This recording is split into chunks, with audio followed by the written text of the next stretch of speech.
everybody, and welcome. I hope you are doing as well as possible. And this month, I felt guided to do a pick a card reading instead of all the 12 signs, as I find myself in the middle of a very big move to a different country. And I felt the need to be kind of compassionate towards myself and decrease the workload. And I feel that this actually might be a message for a couple of you, because from what I've been observing, a lot of people have been going through some kind of endings and new beginnings, pretty grand. And, this frequently comes with a lot of feelings of uncertainty. And if you are not being your own friend in the midst of this change, if you are being overly demanding, if you are not extending understanding and compassion towards yourself, it does nothing but complicate things for you and can cause, burnout and unnecessary anxiety and worry and fear and all of these things. So I feel like this might be a message to a lot of you. Be compassionate towards yourself. You are meant to be your own best friend. Okay? Treat yourself as you would treat somebody you love with all of your heart, somebody who's your best friend, somebody who's your child, whatever resonates with you. So I felt guided to do a pick a card instead of all the 12 signs. Let's do 4 or 5. Let's just flow with it and see how many stacks I'll feel guided to read about. So it's going to be either 4 or 5. You can pause the video right now and meditate on which stack resonates the most, or watch all of them if you feel so guided. So let us begin. The month of December. What do we need to know? Stack number 1. What messages want to come through for you? I see gold. I see gold, but it almost like it feels empty. It feels like fool's gold. We have 6 of Cups, Ace of Wands in reverse. This might be speaking about some kind of fast success or an offer that seems too good to be true. There might be this tendency or this desire within you to trust it, to believe it, because it just seems so appealing. But I feel like if it feels too good to be true, it actually might be. It actually might be. We have 2 of Pentacles upright. What I feel here as an advice for you is to not necessarily deny or refuse this offer. And this offer can be anything. It can be relationships, it can be work, it can be some kind of opportunity, or some kind of deal to buy something, to buy a house, super discounted. There might be some kind of nuance that, again, are the reason why the price is so discounted that you don't know about. But what I see here is not exactly an advice to turn this offer down altogether, but what I see here is the advice to kind of protect yourself as much as you can, ground yourself as much as you can. So maybe not invest all the money right away, maybe not invest all of your trust right away. Maybe take it very slowly, step by step, and ensure, okay, with these 2 cards, I feel like this speaks about ensuring that you are as protected and as safe in this situation as possible if anything would to come up, if anything would to surface unexpectedly that, you did not expect. We have Ace of Cups in reverse. We have Page of Cups upright. Although I feel like this experience might not exactly bring you what you're expecting it to bring, there is still going to be some value that you can gain from it. It can be a value of experience. So let's say, let's apply this to a practical example. This can be about a relationship. Somebody comes up in your life and they're absolutely amazing, and they can be a friend or a lover, what have you. And they seem to be everything you've ever hoped them to be. And this is just the beginning of your relationship, and you start to fantasize about this long-term committed experience with them, marriage or what have you. So to apply the advice that I have given you is to not exactly break up or, you know, not explore the relationship, but kind of slow yourself down and give this person more time to show up consistently and to prove that what you see, who you see them to be, who you perceive them to be, is actually true and not a facade. Because sometimes people can put up a facade intentionally, unintentionally, and then as time passes by, it becomes more and more difficult to maintain it, and their true colors can surface, and you can see certain things that are not exactly, they don't exactly feel in the highest alignment for you. So to slow yourself down is to say, okay, for now I have this amazing perception of them.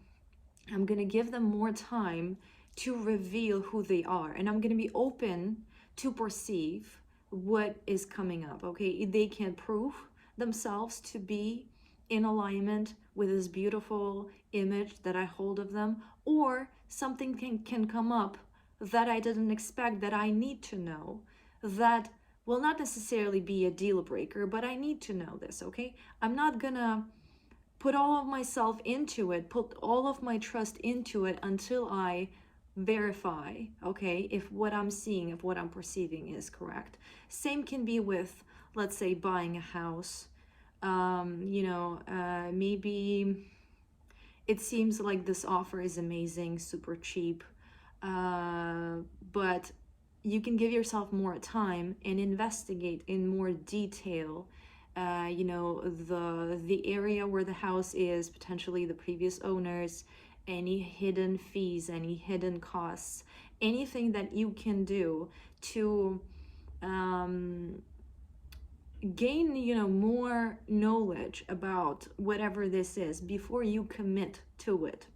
And although I see here that this thing might not turn out to be what you expect it to be, there can be certain downsides that surface that you become aware of. Still, this experience will be beneficial for you. This experience will teach you something. So the advice that is coming through here, I don't feel like to turn it down altogether, although that might be appropriate for some of you. You will have to assess how you feel, okay? But again, understand that what you're currently perceiving most likely is not the full picture. Protect yourself. Give the situation more time to reveal itself, or pursue deeper investigation intentionally before you commit, before you put all the money in, before you put all of your trust in, okay? Before you move somewhere or what have you. We have Strength upright, we have 10 of Swords upright, we have 7 of Cups upright, we have the the Empress in reverse, the 10 of Cups in reverse. I feel like the severity or the scale of this can be different for each of you. For somebody, this can be something minor. For somebody, this can be something more major. But the advice remains. Do not rush to put all of your resources, all of your trust, all of your money, whatever, in. Give the situation more time to expose itself, or pursue intentional investigation to gain more information before you commit, okay? One way or another, although this might not be fully pleasant experience, this will teach you something that is necessary and important for you to know in order to avoid making certain mistakes in the future, become more mature in your understanding and your approach, and just, generally gain this valuable life experience, okay? Stack number 1, this is what I feel is your message, and I really hope this was helpful. Thank you so much for watching. Let us move on to the stack number 2. Stack number 2, I see fish, and it feels symbolic. It might be symbolic of the Christian faith. There is like this body, like philosophical body of work. We have the Hierophant in reverse, which is usually exactly, it can symbolize organized religion. In reverse, King of Pentacles in reverse, the Lovers upright, okay? So what I see here is that if you have been heavily gravitating towards some kind of organized religious system. I feel like there is a certain value that you can extract. Like it was meant for you, it was meant for you to experience it. But what I see here is that your true path lies outside of the confinement of any particular system of meaning that has been defined for you. Your path, your destined path, lies in a particular kind of synthesis as well as personal exploration. So, for example, you stumble across some kind of philosophy or religion, okay? And a lot of the elements of this religion resonate with you. So you start to investigate and learn more and adopt certain concepts, certain beliefs. And there is this moment where you are kind of asking yourself if I should conform, if this is my path.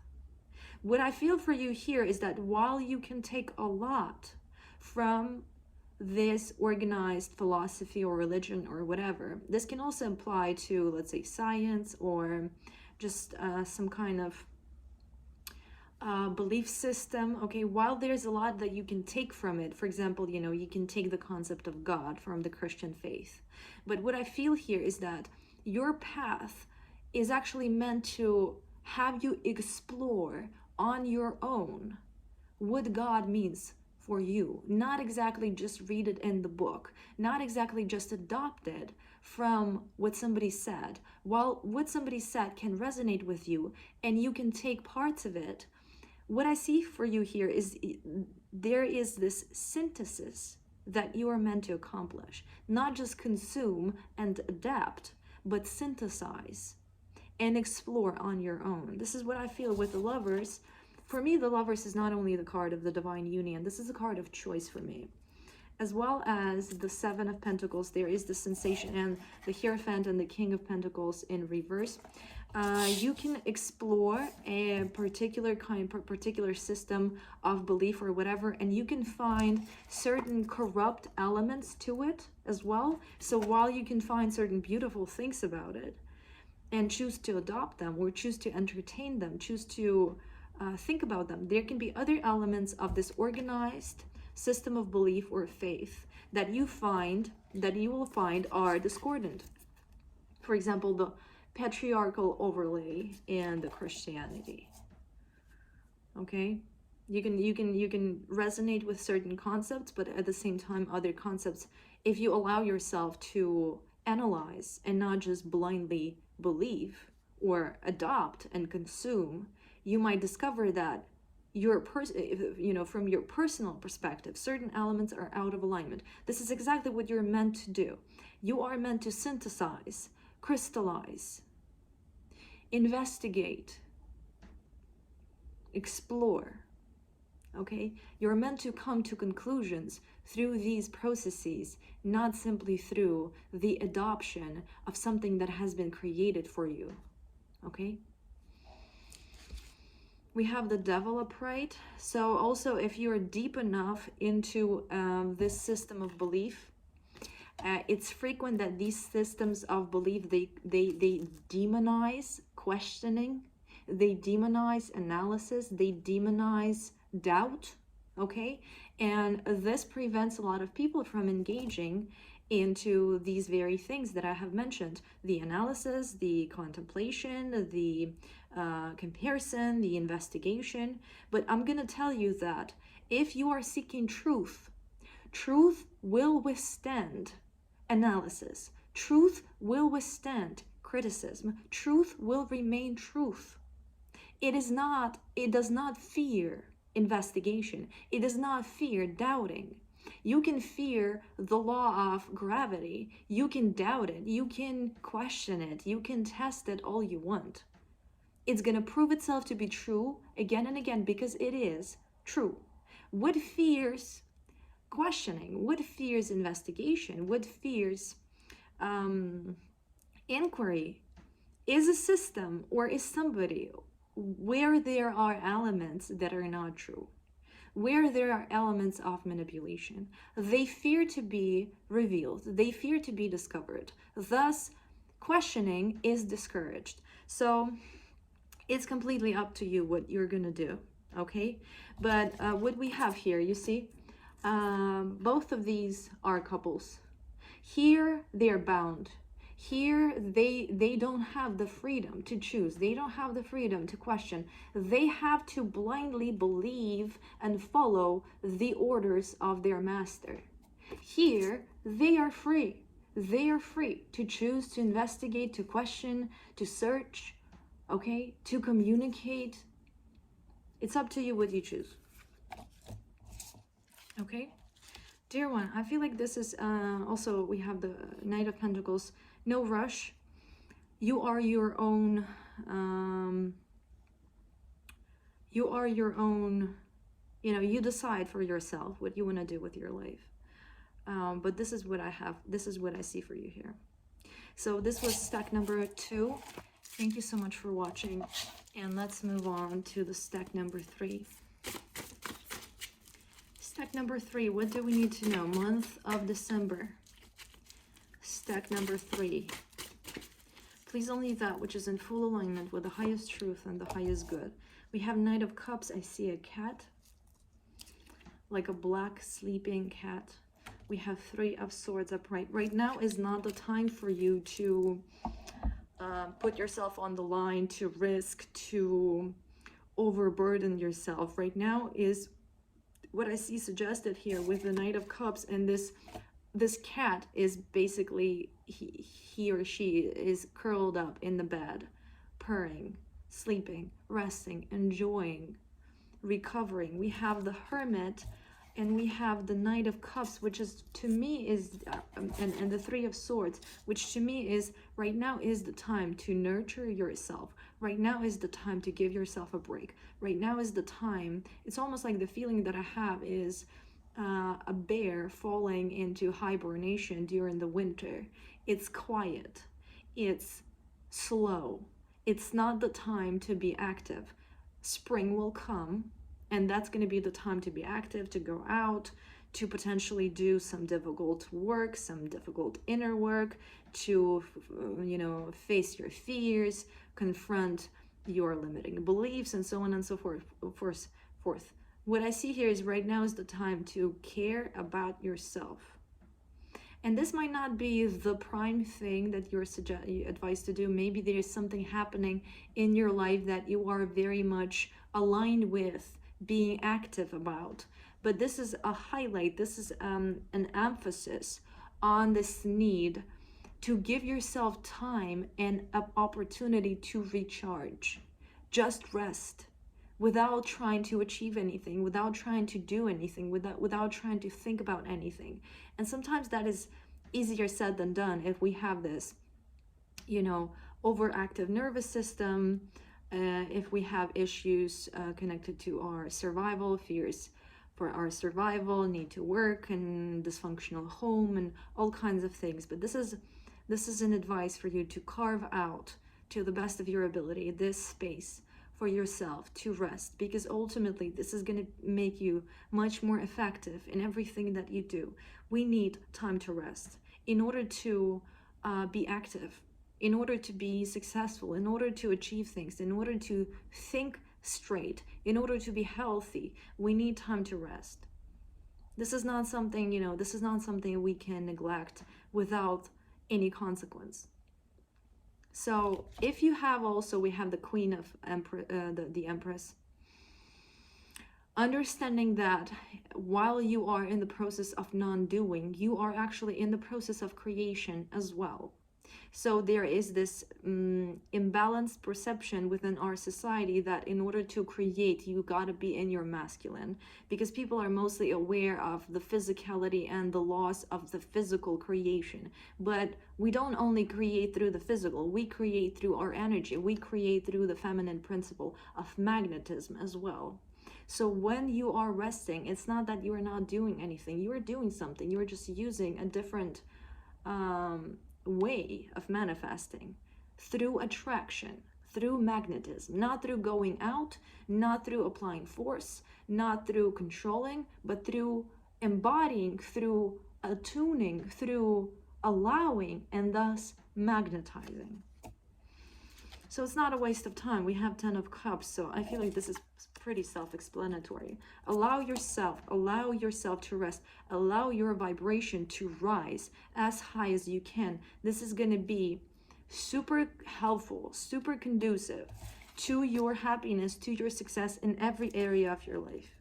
In your health, in your relationships, in your money. And again, if you have certain things going on that you gotta attend to, this is not about abandoning everything. Although for some of you that might be an appropriate thing to do, to just give yourself a break for whatever amount of time you're able to. But if you have a lot of things going on and you are aligned with being active there, this speaks about having that chunk, having that practice, routine in your life where you allow yourself to rest, even when a lot of things are happening. Even when, you know, you had a very busy day, and then the next day super busy as well, you decide, okay, 9 p.m. I turn off my phone, I take a hot shower, I stretch my body, I meditate, I think about all the beautiful things, I listen to my favorite music, I give myself time to just be, to just rest, to just flow, okay, for now. And I'm not wasting time. I'm not just being lazy. This is being effective as well, just not in not in the usual way that we think about effectiveness. This energy is not going to help you. This energy is not going to lead to your success. This is counterproductive. It's counterproductive to be stressed 24/7 and to do everything all at once. When you pair being active and putting work in with rest, this is when you are the most effective, okay? So, dear ones, I feel like this is your message. This was step number 3. Let us do step number 4. Step number 4, I see a swan and I see a wolf.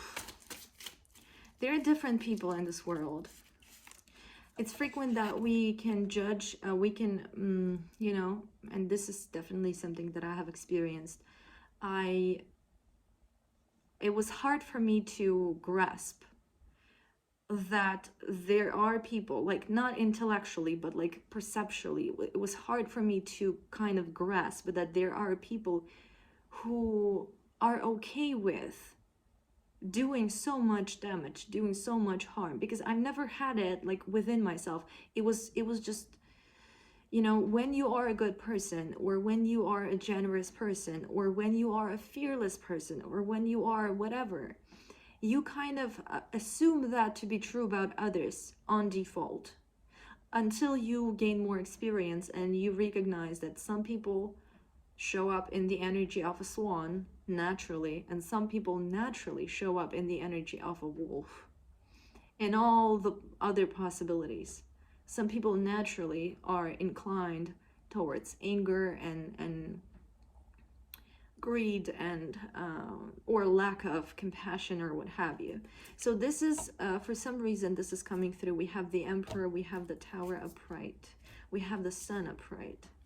I feel like this is a message about understanding that everybody has their own role to play, and what also a lot of people do automatically is they frequently try to change others to be like them. Let's say, even though, like, for example, I'm compassionate, and if I come across somebody who is not compassionate, I might have this internal desire to convince them or to change them, conscious or subconscious, that, my desire to change them can be conscious or subconscious. My attempts to change them can be straightforward or manipulative and covert. But what I see the message here is that each one plays a role. And more than this, your interaction is with others, with other profiles, with other energies, there is this divine design, if you will. For example, you are super creative. You are, you love to flow, you love to imagine things, and you are not very practical. And there is somebody who is super practical, who is super down to earth. It's not about changing them to be like you are. It's not about them changing you to be like they are. It's about you finding a way to collaborate if it's possible, because sometimes the level of incompatibility is too high. But if it's possible for you to find a synergistic way to cooperate with them, that is the divine design. That is the divine design. You are free to think of amazing ideas that are not bound by the rules by any rules, and then they, as you collaborate with them, they can take those ideas and bring them into reality, okay, and create a structure needed for you to actualize this wild flow. This is just an example, but this is something, again, about working in the collective. Maybe this is about your workplace. Maybe you are some kind of in some kind of manager position. Maybe you're managing people. Maybe this is just about a message for you about not releasing the need to make others the same or perceive the same. And this is something that we do automatically, because for others to be on the same page with us means we are safe, means we are seen, means we are understood, means we can find common ground. But this is not always possible. This is not always possible. If somebody is very practical and just naturally, this is their character, they're slow moving, they are protective of their peace, they are rational, they value material things, and you are very creative. You are in the state of flow. You are not very attached to the physicality. You are, unbound in your imagination. If you try to change each other, that's going to lead to nothing but frustration. Finding a way to collaborate when is possible, finding the value in what another person brings, because the wolf has a value as well. There is a value in the wolf consciousness. There is a lesson in the wolf consciousness. There is a lesson in the swan consciousness as well. So how can you see that their unique beauty? How can you see their unique contribution? Everybody is a certain way for a reason. Nothing is random. Everybody's playing a particular role. Okay? I feel like this is your message. This was stack number 4. Let's see. Should we do stack number 5? I actually feel like this is it. Okay? Thank you so much for watching. I hope this was helpful. I'm going to try to do all the 12 signs the next month. I hope I'll be able to do so. I also offer personal readings. If you want to get one, you can find the link in the description box below. Thank you so much once again for watching. I wish you the most beautiful month, and I would love to connect again. Thank you so much. Bye.